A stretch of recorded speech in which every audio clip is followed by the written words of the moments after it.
तो शायरी का जो मंच था उस समय, जिस तरह की शायरी आप बता रही हैं, मलिकज़ादा मंजूर साहब और भी उस समय के जिन कवियों का, शायरों का आप नाम रख रही हैं, और आज के समय का जो मंच है, इनमें क्या दोनों में डिफरेंस है, आपको क्या लगता है? कॉमर्शियल एस्पेक्ट्स बढ़ गए हैं। जैसे लगता है कि क्या देख के मज़ा आता है, तो मज़ा आना भी, जैसे शायरी को प्यार करने वाले आदमी को मज़ा भी दूसरे तरह की चीज़ों में आता है। सारी ऑडियंस हौच पौच है जी। ये जो यूट्यूब का दौर है, इसमें पहले होता था कि नाच देखने दूसरा आदमी जाता था, शायरी सुनने दूसरा आदमी जाता था, क्लास होता था।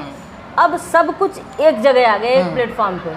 जो नाच देख रहा है वो स्क्रॉल करके फिर बढ़ जाएगा, वो शायरी भी सुनेगा। बिल्कुल। तो ऐसी स्थिति में कभी कभी लगता है कि कोई कभी सम्मेलन में नाच जैसी चीज़ आ गई है, कभी किसी नाच में कभी सम्मेलन जैसा कुछ आ गया है। तो ये सारी समस्याएं हैं। लेकिन लिखने पढ़ने वालों की कमी नहीं है। मुझे लगता है कि लिखने पढ़ने वालों की तादाद बहुत है।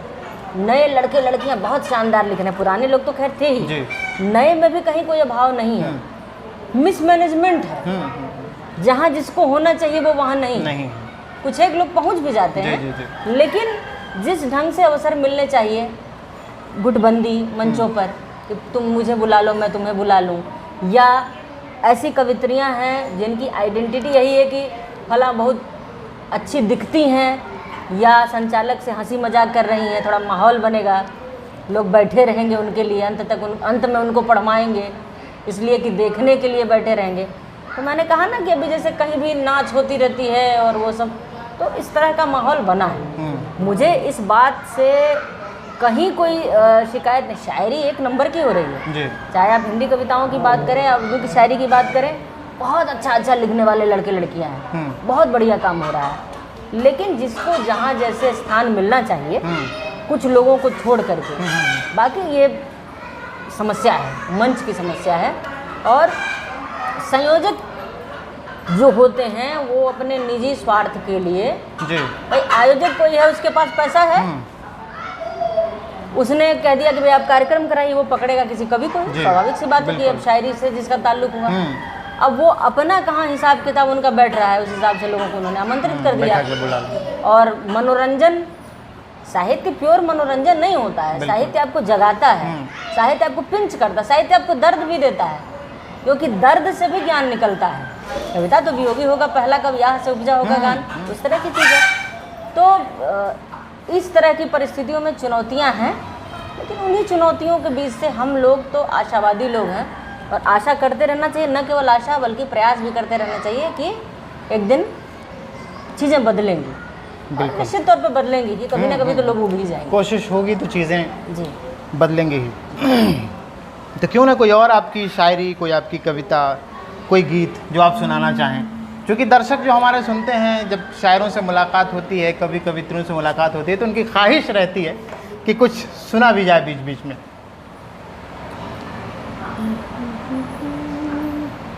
एक गीत, जिस गीत से मुझे बहुत कुछ मिला, जी,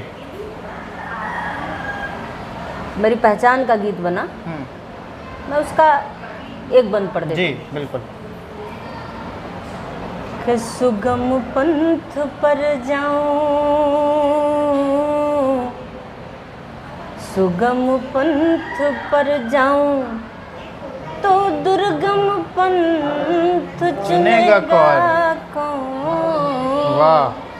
सुगम पंथ पर जाऊं, तो दुर्गम पंथ चुनेगा कौन? मैं भी चुप हो जाऊं, मैं भी चुप हो जाऊं, तो क्रांति नाद फूकेगा कौन? सुगम पंथ पर जाऊं। और बंद देखें जी, स्वागत है।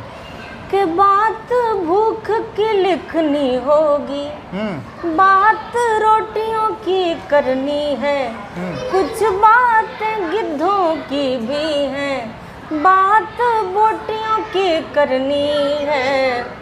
रीति ग्रंथ बन जाऊं, रीति ग्रंथ बन जाऊं, तो जन की पीर लिखेगा कौन?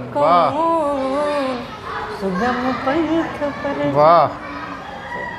तो ऐसा कहा जाता है कि अच्छा लिखने के लिए बहुत से अच्छे लोगों को पढ़ना पड़ता है। तो आप किन लोगों को पढ़ती हैं? कौन से पसंदीदा शायर हैं आपके? लेकिन मैंने बहुत बहुत सारे लोगों को पढ़ने की कोशिश की है। बचपन में चूँकि गीत विधा मेरी प्रिय विधा थी और मेरी पॉकेट मनी का ज़्यादातर हिस्सा नीरज जी की किताब खरीदने में निकल जाता था।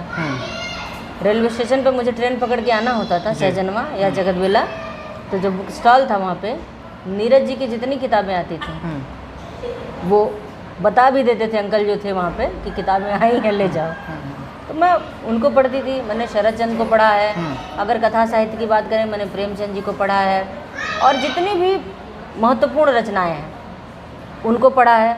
और बाकी मिक्स जो भी कुछ मिल जाता है, राहत साहब को बहुत पसंद करती हूँ, वसीम बरेलवी साहब को बहुत पसंद करती हूँ, जितने भी हैं हर विधा के सबको थोड़ा थोड़ा थोड़ा थोड़ा कुछ मिली जुली किताबें भी जिसमें तमाम कंपाइल करके जो रहता है जी। वो सब कुछ पढ़ती रहती हूँ। और बहुत सारे ऐसे लोग हैं, किसको छोटा कहा जाए किसको बड़ा कहा जाए, सब महत्वपूर्ण है।